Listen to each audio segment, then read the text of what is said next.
Well, this is going to be my last Airbnb, I think, for this leg. I'm outside of Denver in a place called Firestone. This looks like it could be almost any place in Utah. It's kind of like a suburbia, USA. It's not a very likely place for me to be recording what's on the street, but I'm going to go for a little walk, and I think I want to talk about some of the people that I've just interviewed. Maybe put this up as a preview, and I'll probably show some pictures of that and use this voice to go with that, as much as it is going with this walk about the neighborhood. I haven't done as much walking as I needed to since New Mexico, down in Ocate. I was able to walk every day. I actually jogged a little bit, which was a refresher of times past before I had my broken femur and bone spurs. Anyway, again, this could be anywhere USA right now. This shows the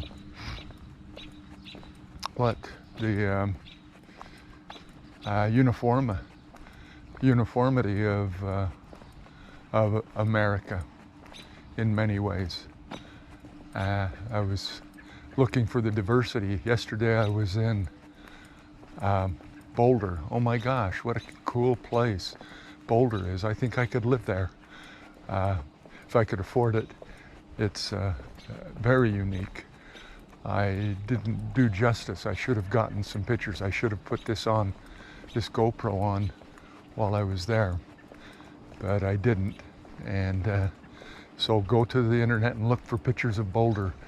It's a beautiful city, very unique. I did one interview there with Tracy, which will be popping up in the next day or two.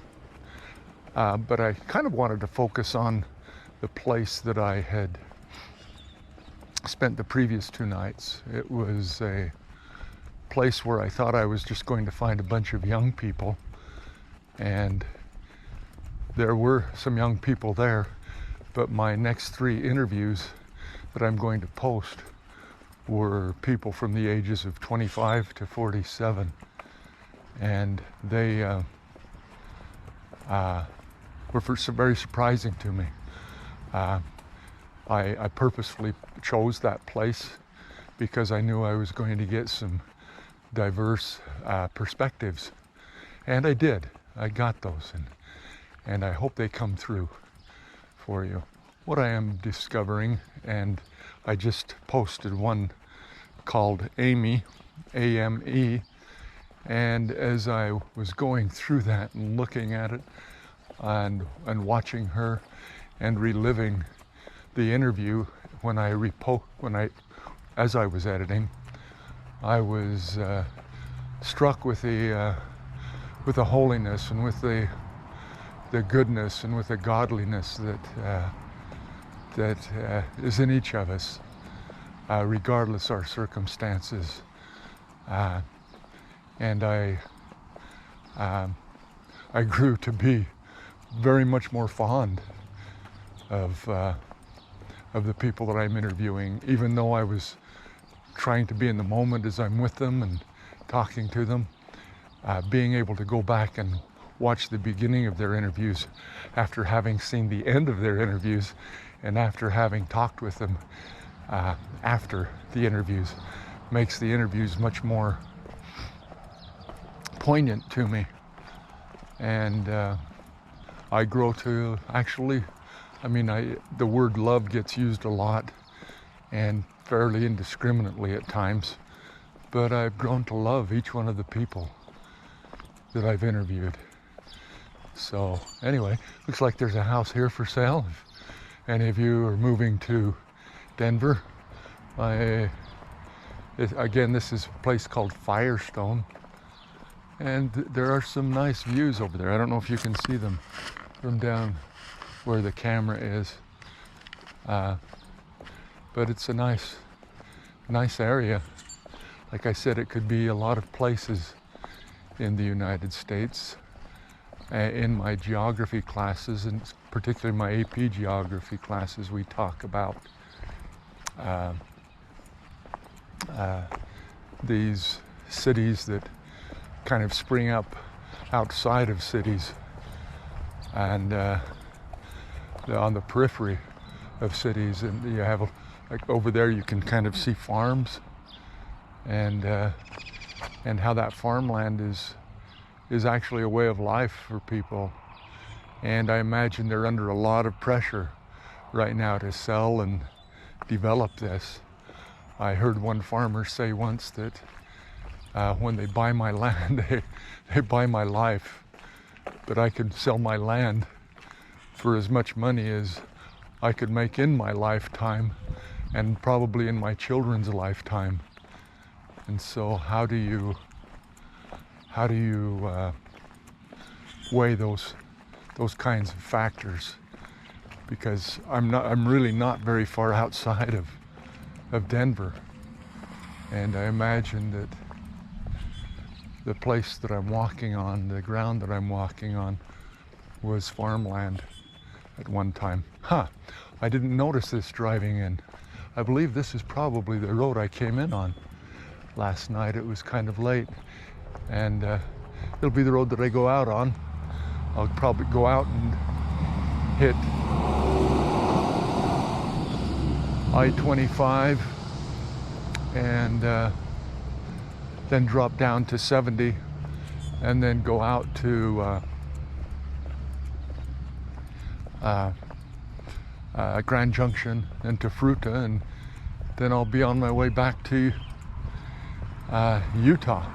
Anyway, today is Saturday, the 22nd of June. I've been on the road for 3 weeks now and just about ready to wind up this first leg. Hope everybody who's watching is in good health, and we'll talk to you later.